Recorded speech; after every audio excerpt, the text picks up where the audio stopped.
What are the best Yu-Gi-Oh decks? Host the North American World Championship Qualifier. Big dog, I have been waiting an entire week to give you this tier list, but I'm going to be giving you the rundown on the best Yu-Gi-Oh decks all the way down to Nationals at home. Infinite Forbidden is a game-changing Yu-Gi-Oh set, and today I'm going to be giving you a rundown on the most powerful cards with chat. Let's go ahead and jump on in. All right, big dog. So the criteria is really simple for giving you the info on the meta tier list host the North American World Championship Qualifier. 1. We're going to be taking in consideration the North American World Championship Qualifier. There were 2,600 people there, big dogs, and every single one of them got an invite, meaning that they've at the very least won or topped a regional level event. You can't get more competitive than that. 2, we will also keep in mind of the future of this particular meta and some particular meta shifts. There are some cards that were introduced into the format that are game-changing. We'll keep that in mind. 3, how much value can you get out of this deck with the effort? Some Yu-Gi-Oh strategies, you got a big brain to get the win. Other Yu-Gi-Oh strategies are a breeze. This particular tier list will keep that in mind as we are going over these decks. Let's go ahead and start off with Centurion. So Centurion has a really good thing going for it. 1, it got new support in Infinite Forbidden, a new monster, and an entirely new deck that can be used inside of it in Whitewoods. The problem with Centurion is that it does not solve the problem. It almost loses to any singular hand trap unless you know what you're doing. I'm gonna put it in Takes a Good Pipe. We've had 0 tops with this particular deck in North American, and I think at the highest level events that will continue to happen. I think that this deck is a regional level Yu-Gi-Oh deck. Still really, really good, but unless it's in the correct player's hands, don't expect it to do a lot of damage. People still play Centurion. Haven't seen it since before Phantom Nightmare. That's sick. What's really weird about Centurion is that it's not even the best deck from Valiant Smashers. That belongs to Memento, which we'll talk about a little bit later. Next is going to be Snake Eyes, which, we probably should have led the video off with saying that this is the best deck you can play. I think in order of importance or strength, it would go Snake Eyes, Fiend Smith, pure Snake Eyes, then it really doesn't matter. Essentially, if you're playing Snake Eyes inside of any deck in the game, you'll be rewarded with these ridiculous 1-card combos that almost do things for free. And then you'll get even more rewarded when you play Fiend Smith with it, another group of 1-card combos that reward you for free. At this point in time, I don't even remember if Snake Eyes has a boss monster. Is it Appaloosa? Is it SP? It just uses the best generic cards in the game and really exemplifies how bad Yu-Gi-Oh can be when a deck can take advantage of every single generic Yu-Gi-Oh card. I watched the World Championship Qualifier, 4 hand traps couldn't even stop the deck. That's the level that we're at. Floowandereeze. Now, there are players that say Floowandereeze can compete. It does have all of the tools to be able to stop link-based Yu-Gi-Oh decks. And it even has Harpy's Featherstorm, a card that can completely shut off the entire game. I think for a budget level, it's a decent Yu-Gi-Oh deck. But in a competitive level, like the best chance for us to win, oh yeah, that takes a good pilot. Floowandereeze reminds me of my ex-girlfriend. It was really good at the time until you catch it cheating on you with triple tactics thrust to be able to get the trap cards that it needs. I mean, what? I think that Floowandereeze does have the tools, but unfortunately, this strategy has not received enough support to make it a genuinely viable deck. It's just outright power cropped.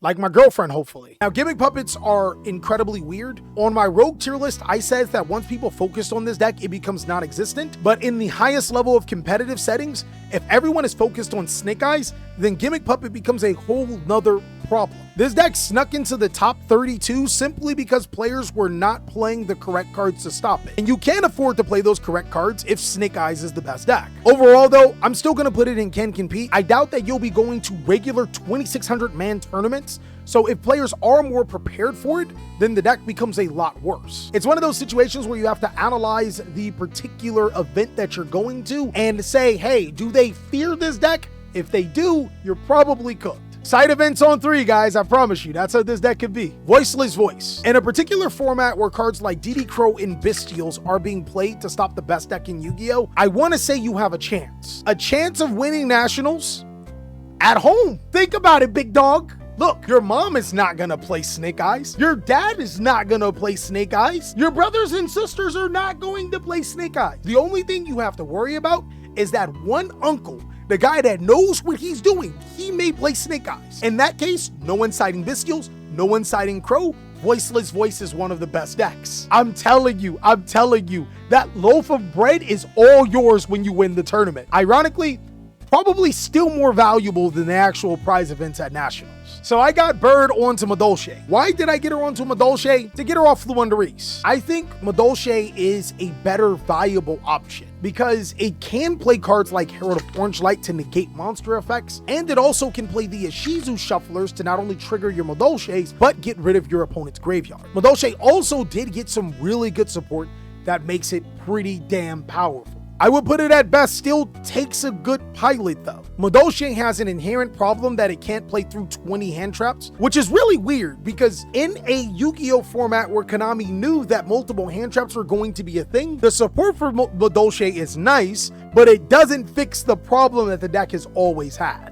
I absolutely love Madolche Mini Miu Corons. It's crazy good, but the problem is that it's incredibly balanced. It has an effect that allows you to get a free Madolche summon, but prevents you from activating any other effects. It's almost like Konami knows how to balance cards that aren't even really that busted in the first place, but doesn't know how to balance actually busted cards, like Fiend Smith. Next is Labyrinth. Labyrinth is one of those decks that I think can always adapt. I'm gonna put it in next best. This is a deck that had 0 representation on the pie in Nats, and got as far as top 16, I believe, maybe 32. What I like about Lab is that it can be played in so many different variants. You have a furniture build, you have a non-furniture build, and more importantly, you have the new build that plays 4 monsters and a ton of trap cards. I think as long as they keep importing trap cards for the deck, the strategy will always be really good. Any new trap support with Lab? No, not yet, but cards like Ice Dragon's Prison and Terrors of the Overroot have been really good for the deck. I think Runic Stun is also another one of those decks that can compete, but let's be honest guys, if you play Runic Stun, we know you don't have friends. I dare you guys to find one Runic Stun player that has genuine friends. I need y'all to stand up. This is an effective Yu-Gi-Oh strategy when you focus on one deck, and I think as long as players don't focus on you, you can do relatively well, which means that if players are still not citing Cosmic Cyclones and stuff, you cook. Now my chat thinks that Exodia is in the obliterate category, and I have to agree. I genuinely do. Exodia does have an alternate win condition on getting all 5 pieces, but it also has the ability to summon a plethora of monsters to your side of the field, and then also summon the Exodia Fusion monster, which can be crazy good. We saw this deck as a Snake Eyes variant, which I think is obviously one of the better decks in the game. I think that when it's said and done, Exodia is going to be a strategy that can compete. Now this just might be absolute copium, but because the engine is so flexible, there is still so much underexplored things that can happen with this strategy. Whether it's being just a supplemental engine to be able to provide additional monsters, or if it's being a deck that summons a huge Exodia monster, that's going to be up to you. I think that this deck is borderline can compete, takes a good pilot, and it still has a lot of growing to do. So use this deck with caution. Branded is another one of those strategies that'll probably always skate by, guys. It's in the next best category. And if you guys have noticed a theme about the next best, these decks do something incredibly well to be able to annoy your opponent. Whether it's setting and using a ton of trap cards, being able to gimmick block your opponent, or stun. The only difference between these two strategies and stun is that nobody likes you if you play stun. You may get some disagreements from people if you play Labyrinth or Branded, but they're generally accepted and loved by community. I'm not telling you guys to play stun, I'm just telling you if you want to play a top tier Yu-Gi-Oh deck and be loved, these 2 decks may be it. While Chimera didn't get any tops in the event, we did see some Chimera decks win quite a bit of side events. We saw it get into the World Championship qualifier for 2025. I think that this deck is a strategy that can compete. Any deck that gets a boost from Fiend Smith is probably a lot stronger than what people want to give it credit. Chimera is one of those decks that can naturally get a boost because it already played level 6s and can exceed, and since the Fiend Smith cards are still Fiend, they're fusion materials for the strategy. You combine that with Silhouette Rabbit, this deck is underexplored and I think is still pretty powerful. Melodius reminds me of school breakfast, guys. It was really good when you think about it, but when you actually sit there and you have to play it or eat it, it's... it's that, I guess, takes a good pilot. I was incredibly disappointed to see that Melodius didn't make a single top. I think it's a solid Yu-Gi-Oh deck, but I think one of the biggest reasons is that Fiend Smith is incredibly powerful. It gives the deck, or it gives strategies, a whole nother layer of being able to play through interruption. Something that Melodius was really good at was having 1 to 2 card combos and 2 to 3 hand traps. That's no longer a very viable or effective way to be able to stop Yu-Gi-Oh decks. I don't think that the deck is completely trash, but I think that the ability of Melodius is hampered down, and that's why we didn't see a lot of it doing really well. I would say at home, I mean, if you guys think about it, Melodius is still good against these strategies, right? Or some of these strategies. I just wouldn't say it's good against these strategies that we're going to put at best. Now, Magical Musketeer was in the tournament. It technically did get a top, but you guys have to remember, in the World Points Qualifier, top 16 is all of the players. I think that it was really courageous to play Magical Musketeer in a World Points Qualifier. It was a Fiend Smith Magical Musketeer, but of all of the Fiend Smith decks, I would say national levels at home. Playing Magical Musketeer Fiend Smith is like playing against your little brother with the controller pulled off. Yes, you spent a lot of money to make your deck good, but does it really matter if you're playing it at home? This is 100% for the tryhards and for the people that are coping, and I'm actually really happy that I'm not coping over Magical Musketeer Fiend Smith. It's like putting NOS on a tricycle. It's so fact. But you better believe I am going to be playing Fiend Smith Magical Musketeer, guys. Tenpai Dragon has solidified itself as one of the best decks in the game. Genroku is crazy good, and I think one of the best things about Tenpai Dragon is that it has a really good matchup against Snake Eyes. If you can stop them from summoning Fiend Smith Desiree, the matchup is almost free. Deck has pretty good immunities to hand traps, which is the reason why some of these other decks are on the lower end of the spectrum can end games relatively fast. Another reason why some of these other decks that are good at going second and OTK also can't survive. Tearlaments also did get a top, and I would say it's a deck that can compete if players weren't going to get hip to the Bestials and DD Crow. I'm gonna put it in takes a good pilot. The reason why is because this deck does have natural grave disruptions with the Ishizu Shufflers and can summon monsters that prevent special summons like Lucalos and cards that can put cards back into the deck like their other fusion monster. I can't think of its name right now. Tearlament Reinoheart Sr., but it's that guy that shuffles cards back into the deck. He's a threat. I think Sprite is... I'm going to put national level at home, and I think that's a bold take because it is one of the best national levels at home. So ironically, this deck's biggest problem is if your opponent goes first or if your opponent summons big monsters. Between the Bestials, the Diabell Star, and almost every deck having access to a big monster, Sprite finds itself in a tough spot. I think this deck is really good, but would be harder than what it's worth to be able to play. Between struggling to go second and not having a real way of dealing with huge monsters consistently is one of the bigger reasons why this deck is nationals at home. I do think if plants go to a board breaker approach than to go to a hand trap approach, the deck would be a lot stronger. But for right now, I'm also going to put it at a national level at home. Now, again, I think these two decks could potentially go here if they fix their problems. One is, I think the biggest problem with this deck is that it wasn't in Europe. But overall, I think that these decks are just a little bit too hard to play for the reward that you're getting. I mean, look, chat, look at the next best decks in the game. Relatively easy to play, relatively easy to play with more complex combos, ridiculously easy to play, relatively easy to play with more intricate combos, and relatively easy to play with intricate combos. Plants are not that deck. In essence, I'm saying plants could literally be up here, and they can also be right here at the same time. And I would say the exact same thing with Ritual Beast, except it actually did get representation. So I'm gonna put it in takes a good pilot. I think the biggest reasons why Ritual Beast is separated from Sprite and from Plants is because this deck does have unfair cards. Dimensional Shifter and Arch Nemesis Protos are crazy good cards. Not only does it allow you to break your opponent's board, but declaring fire against two decks in Yu-Gi-Oh is almost an FTK. And to be honest, I think because of those two cards, I think it could push to the can compete, which is where I'm gonna put it. Fire King is national level at home, chat. This deck is, you gotta give us Volcanics for us to at least be able to compete. And as far as a Fire King Snake Eyes deck, if you're going to play bricks inside of your deck, just play the Fiend Smith variant. Hell, play the pure variant. There's almost no reason, zero reason to play Fire King Snake Eyes at this moment. Can you still top with it? Yes. Will it be as effective as the other variants? No. Memento, 100% guys. I think this deck can compete. A lot of it is because of Fiend Smith, but it is a crazy good deck that can summon some big boards. I think one of the biggest things about Memento is that while it does have choke points, it has a myriad of ways to be able to play through those choke points and make a really good board. A lot of these decks in the can compete and takes a really good pilot gets a huge facelift once we get certain cards out of the game. Now, this is what you guys have been waiting for.